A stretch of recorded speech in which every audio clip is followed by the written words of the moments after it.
Hello, family. Welcome to Eden Harvest. I'm so glad that you're here. And today we're going to talk about divine delays, navigating extended divine waiting seasons with wisdom. What to do when the waiting is long? Well, the answer is status quo, just status quo. But status quo doesn't mean just sitting there every day doing nothing, watching TV, scrolling on social media. No. Status quo means gear up, prepare yourself, add value to yourself, get ready for that blessing that you're waiting for, because it is nothing like you expected, but it's going to be way bigger because that's how God works. Now, opportunity meets preparedness. Have you ever heard that before? It means that when the opportunity comes and does not see you prepared, then you can miss it. So even though you're waiting for a long time, the blessing could come and you could still miss it because you're not ready. This is why it's important to gear up, stay prepared, add value to yourself. Read. God actually waits until you're very ready. You're completely ready before he sends the blessing. So it could feel long, and the less ready you are, the longer it takes. So really, the reason why it's taking so long usually is because of you, because you're not ready. Usually we think that we're ready.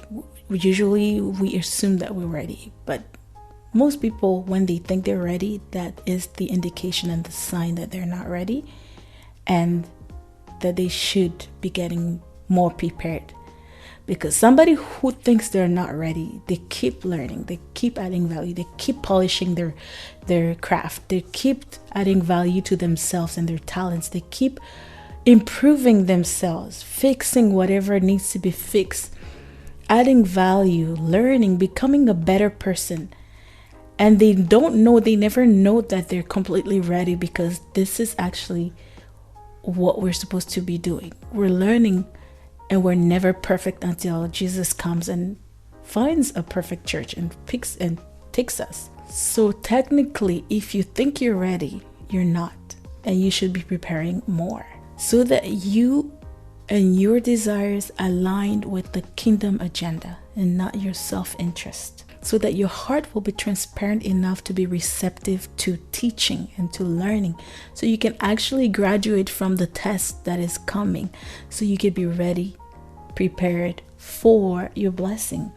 Ask God to direct your desires to align to the kingdom agenda. That is so important, again, because once you actually care enough for the kingdom and your desires are towards the interests that God has, you're in business, because God would do everything possible to make it happen. Isaiah 40:31 says, "But they who wait for the Lord shall renew their strength. They shall mount up with wings like eagles. They shall run and not be weary. They shall walk and not faint." Preparation is very key. So we have to align ourselves with wisdom again. And in Proverbs 16 verse 3, the Bible says, "Commit to the Lord whatever you do." All your plans, commit to the Lord, and your plans will succeed.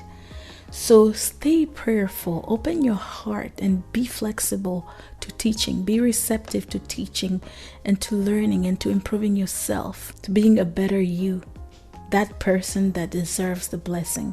Stay prayerful and trust that God's timing is perfect. Because as a parent, a father or a mother, before we give something to our kids, even if it's food, we make sure that they're mature enough to eat that food, or mature enough to handle that toy or that gift.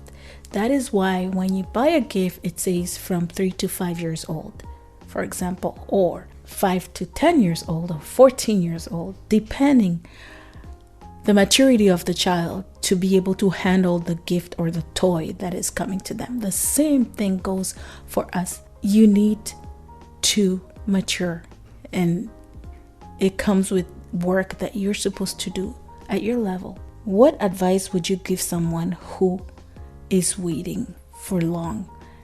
Or Have you been in that situation and you waited for a long time for something that ended up happening, and you ended up understanding why this thing took so long to happen?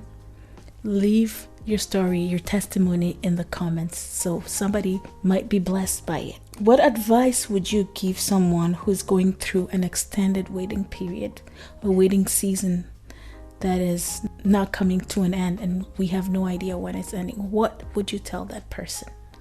That's all I wanted to share. I hope somebody's blessed, and I'll see you next time. Until then, take care.